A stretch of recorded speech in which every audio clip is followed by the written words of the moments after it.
Hey guys and gals on YouTube, how y'all doing? Dave Boyd here, and no hat. Hold on.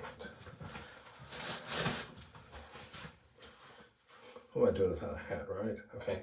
Anyways, just talking about used and new, and I prefer used guns often because maybe mistakenly I sometimes think that bugs are worked out, or I don't have to worry about undead stocking or breaking a mint of something. And I think it's great to have a gun that's brand new, mint condition, you've never fired, never going to fire it. The problem comes in, I seen a post on YouTube, or maybe it's Facebook, I don't know where, somewhere. And a guy was saying, don't ever take special rifle, but any gun, brand new, throw it in the box, get 25 or 1,000 rounds or whatever for it, and stick it aside. Or, worse yet, carry it without ever firing it. One, you don't know how it is. That's the biggest thing, even with a used gun that you're unfamiliar with, that's absolutely true. Like when I was switching from a Model 28 Smith, going back to a 19, the shooting experience is completely different. Completely different. Anyways, so back to the used and new thing. He said, make sure there's nothing breaks on it on top of that. First of all, like I said, this is well used. This has got thousands of rounds through it. As with all guns, and I know it's kind of weird, it's just the way I like it. This setting right here is where I like it. As with all guns are loaded unless you know otherwise. And then they're still always loaded, right? Especially when you see that. Now, I'm pretty certain, I know the condition of this weapon, but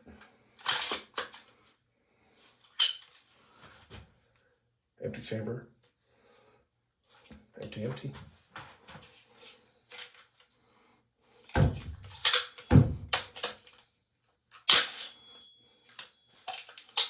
Empty. Anyways, this is a used gun. I bought it used. The day I got it, or maybe a few days we had it, I take it out and put a couple hundred rounds down right through it. That's been fired today. The hammer trick is something I grew up with. Sorry if it ruffles any feathers. It's had multiple parts on it. It's had a lot of things done to it. It's still not exactly where I want it to be, but hey, money allowing, find other things, car parts or whatever, but it works pretty good as it is. This is going to be eventually changed. It's been upgraded. It's had some very questionable sights on here. Anyways, it works good. I can grab it now, and I know it's going to shoot because I've fired about 4,000 rounds through it. Who knows? Might be toward the end of its service life, but it's had a lot of different uppers on it. I trust this action. I know it works good. And this is actually, for whatever it's worth, is actually the anvil arms, kind of famous from that guy being arrested. But anyways, so this example of a used, well-worn gun that I can trust, and I know it works. Now, during this series, actually on this channel, I purchased a gun, got a good deal to be true, can't pass up kind of thing. Because just for looks, I really like the full-size service rifle. I really like the way they look. My personal favorite is the M16A1, which is a standard spinning sight. I really like it. This, of course, has a target's barrel. It's a heavy barrel. There's no bayonet lug. It's a DPMS. It's a 223-A15. It does have a magazine in it. Let's see how it's loaded. Magazine showing empty. Well, okay.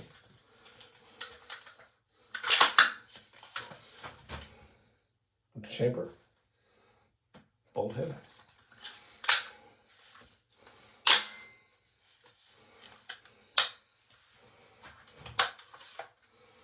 Okay.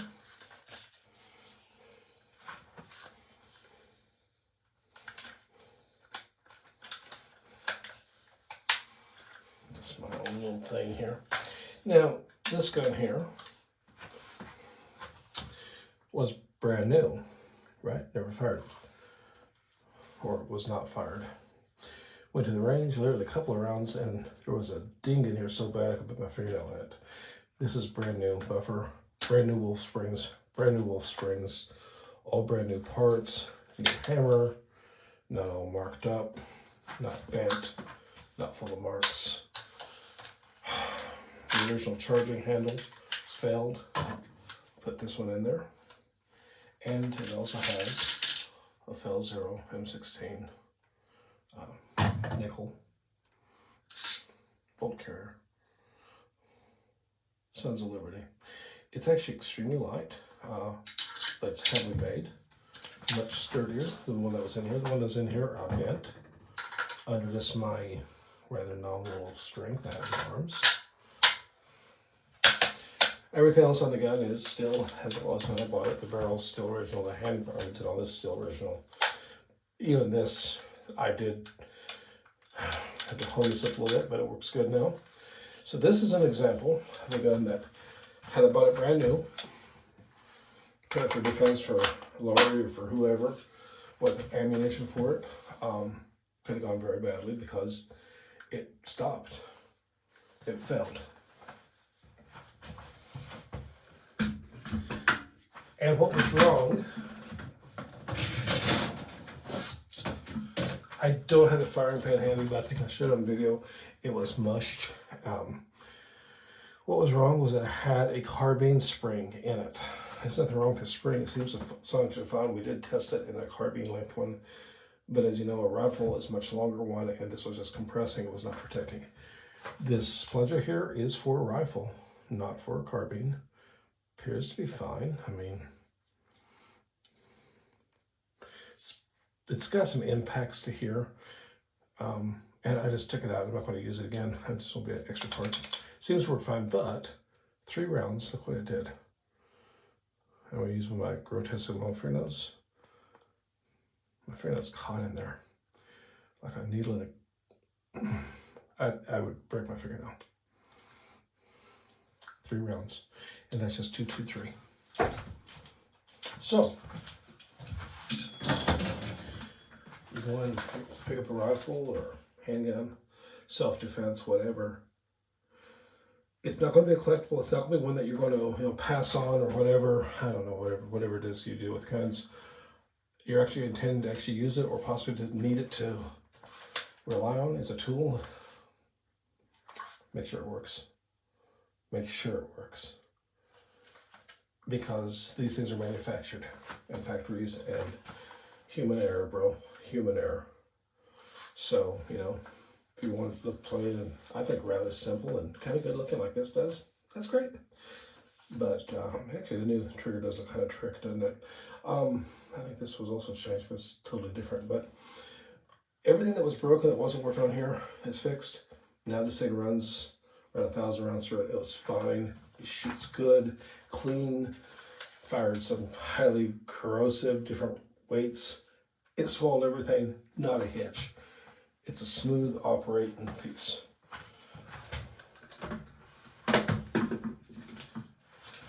So you don't have to change it into something that may look weird or bizarre to other people or may even not be set up that well. This just works for me. It's really comfy for me. The sling, I'm not in love with this setup.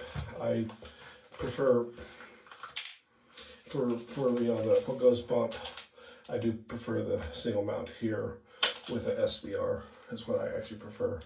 Just drop the stock all the way. But for just general plinking, shooting, varmint, or whatever, where I got some movement, this is great. It is a heavy barrel. This is actually ironically is DPMS also. Didn't know it. I guess I'm a DPMS fan. I don't know. But I've never had problem. The only one I ever owned was a 308 called a Panther before, and actually I never fired it. I never had a chance to go to the range with it. Didn't really want to. It was a free-floated barrel, heavy barrel like everything else I've ever owned, and I don't know. I guess it'd shoot okay, but that one right there, that A15, first one ever, and out of the box, so to speak, it wasn't a good experience. Love the gun now. It does what it's supposed to do. It's a great tool, like a good screwdriver, like a good knife, like a good toothbrush. It's a tool. It does what it's supposed to, and that's fine. Anyways, really appreciate the views out there. Didn't mean to be so long-winded and all wound up. Take the hat off again. Call it a night. Y'all take care. Appreciate the views. Ciao.